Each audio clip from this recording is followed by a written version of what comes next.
शहीद स्मारक पर मैं अभी खड़ा हूँ। हम आपको एक तस्वीर दिखाते हैं स्क्रीन पर। एक बार मेरे सहयोगी को बोलूँगा इधर आए। ये भगवान राम की तस्वीर है। इस पर ऊपर लिख रहा है कि राम आएंगे। सवाल ये कि राम तो 22 जनवरी को आ चुके, अब कौन से राम आएंगे? तो जरा थोड़ा सा स्क्रीन पर थोड़ा जूम करके दिखाएं। एक लाइन और लिख रही है यहाँ कि युवा मित्रों के लिए राम आएंगे। अयोध्या वाले राम 22 जनवरी को आ चुके, लेकिन युवा मित्रों के लिए अब राम आएंगे। और ऐसी इन लोगों की धारणा है। राजीव गांधी, वो राम जी थोड़ा सा ईंट लगा दो, रोको, जा रहे राम जी। राजीव गांधी युवा मित्र जो कि 5000 लोगों को भारतीय जनता पार्टी की सरकार ने नौकरी से हटा दिया, उसके लिए राम आएंगे, ऐसा इनका मानना है।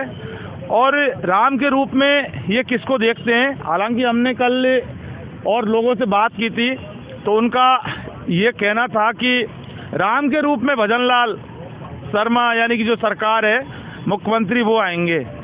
कब आएंगे, कैसे आएंगे, बात की बात है।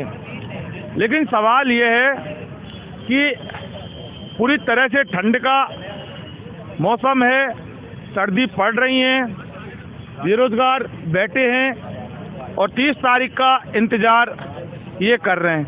हम रोज़ाना इनकी कवरेज कर रहे हैं। तो आज इन्होंने क्या किया और अगली इनकी जो प्लानिंग है, यानी कि जो रणनीति, चूँकि ये भजनलाल सरकार को घेरने का पूरी तरह से जो कहते हैं ना कि चक्रव्यूह रचा जा रहा है, और उस चक्रव्यूह में किस तरह से भजनलाल सरकार को ये लोग घेरेंगे, तमाम इनकी रणनीति है। यही रात को सोते हैं, यहीं खाते हैं और यहीं बैठे रहते हैं। यानी कि राजस्थान के तमाम जिले, संभाग, गांव से आ चुके और अब जयपुर में डेरा डालकर बैठे हुए हैं। और इनका जो पूरा ये युवा मित्र संघर्ष समिति है, इसके अंडर ये पूरा आंदोलन इनका मैनेज हो रहा है। और पूरी तरह से आज इनसे ये भी जानेंगे कि इस आंदोलन को ये मैनेज कैसे करते हैं। कल हमने जाना था कि आखिर युवा मित्र करते क्या हैं, लेकिन सवाल ये कि इतनी सारी भीड़ को जो इकट्ठा, उसको मैनेजमेंट, ये अपने आप में एक बहुत बड़ा अनोखा जो रणनीति है वो किस तरह से ये करते हैं। दो बात आज हम इनसे करेंगे। युवा मित्र, ये बताइए आप कि आगे की अब आपकी, एक तो आपने आज क्या किया था यहाँ, क्योंकि कल तो आपने कपड़े उतार के प्रदर्शन किया था, क्या आपने आज किया और आगे आने वाले कल में आप क्या करेंगे? आपका नाम बता दो। मैं राम रखमुंड, बीकानेर जिला अध्यक्ष, राजीव गांधी युवा मित्र। आज तो हमने केवल ये किया है कि कल 29 और 30 को विधानसभा चलेगी और 30 को सीएम साहब जो प्रश्न उठे हैं उसका जवाब देंगे।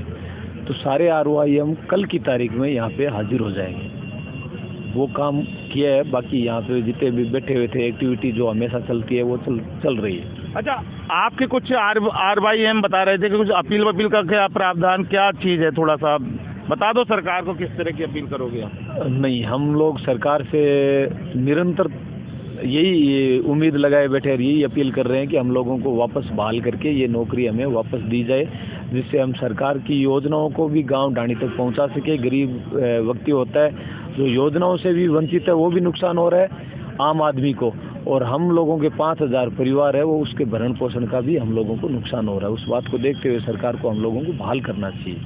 नहीं, इस अपील के अलावा जो युवा मित्रों को इकट्ठा करने की भी कोई अपील? युवा मित्रों को इकट्ठा करने की ये है कि सरकार अगर मांग मानती है हमारी और नहीं मानती है तो हम यहाँ सारे के सारे इकट्ठे होकर कठोर निर्णय भी लेने के लिए जाएंगे, बिल्कुल जाएंगे। ये कमेटी जो भी निर्णय लेगी उसके साथ 5000 युवा मित्र और उनके परिवार, उनके रिश्तेदार उनके साथ शामिल है। जो भी निर्णय लेगी कमेटी, वो निर्णय के पीछे सब लोग चलेंगे। अच्छा, हमारे साथ एक युवा मित्र और हैं, इनसे हम बात करेंगे कि कठोर रणनीति, किस तरह की कठोर रणनीति होगी? आपका नाम बताओ और वो रणनीति अब क्या होगी, बता दो। मेरा नाम ताराचंद कुमावत है और मैं जयपुर ग्रामीण से हूँ। देखो, कठोर रणनीति तो वही है कि हमारे पेट पापी है। और हमने जो 2 साल से काम किया, सरकार ने जो विज्ञप्ति निकाली और पूरी जो गवर्नमेंट कर्मचारी जैसे चाहे IAS की भर्ती मानो चाहे RS की भर्ती मानो, उसी प्रकार से हमारी भी एक भर्ती हुई थी। और पूरी प्रक्रिया जिस प्रकार से IAS RS की प्रक्रिया होती है भर्ती, उसी प्रकार से हमारी भी प्रक्रिया हुई थी। और उसके हिसाब से हमने विभाग के अंडर में, जो सांख्यिकी विभाग के अंडर हमें दिया गया था और हम उसके अकॉर्डिंग काम करते थे। हमें जो जिला कलेक्टर और AD और BSO जो आदेश देते थे, उस आदेश से हम काम करते थे। और जब आचार संहिता लगी तो हमें जिला कलेक्टर ने पूर्ण रूप से पाबंद किया है कि आप फील्ड में प्रचार करने नहीं जाओगी सरकारी किसी भी योजना को। तो हमने पूर्ण रूप से उसकी जिम्मेदारी ली और हमने ऑफिस में बैठकर ऑफिस में विभाग का काम किया। अब सरकार अगर हमारे साथ तो कटार होगा तो सरकार कर सकती है जो पावरशाली होती है। हम तो क्या पावरशाली है, हम तो बेरोजगार है, हम क्या कठोर करेंगे। हम तो सरकार से यही बार बार अपील करेंगे कि ये बेरोजगार युवा है, उनके प्रदेश की जनता है, प्रदेश की आवाज़ है और विकास की ये रीढ़ की हड्डी है राजस्थान की, क्योंकि सरकार बनती है युवाओं के भरोसे से और युवा सरकार पर विश्वास करके वोट देकर उनको सत्ता में बैठाती है। अगर सरकार सत्ता में आने के बाद अगर युवाओं के साथ में अगर धोखा करती है, विश्वासघात करती है, तो उसके साथ में फिर प्रकृति उसका साथ नहीं देती है।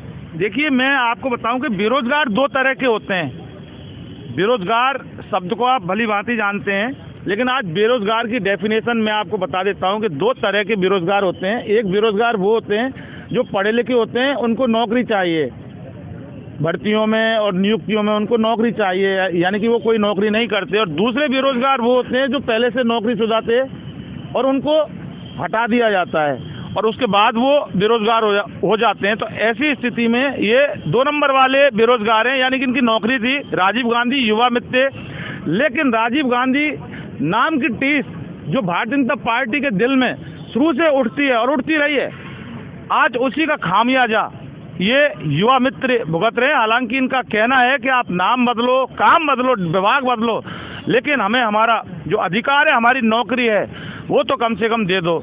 लेकिन राजीव गांधी के नाम के फेर में ये पूरी तरह से फंस चुके और इनका परिवार का जो भविष्य है वो वाकई अधर झूल में है।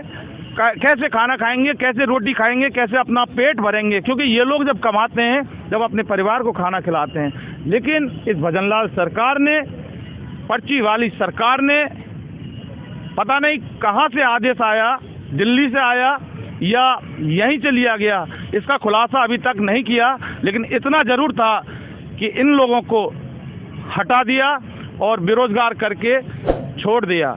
इन्वेस्टिगेशन मीडिया के लिए शहीद स्मारक से पवन कुमार के साथ में जितेंद्र शर्मा।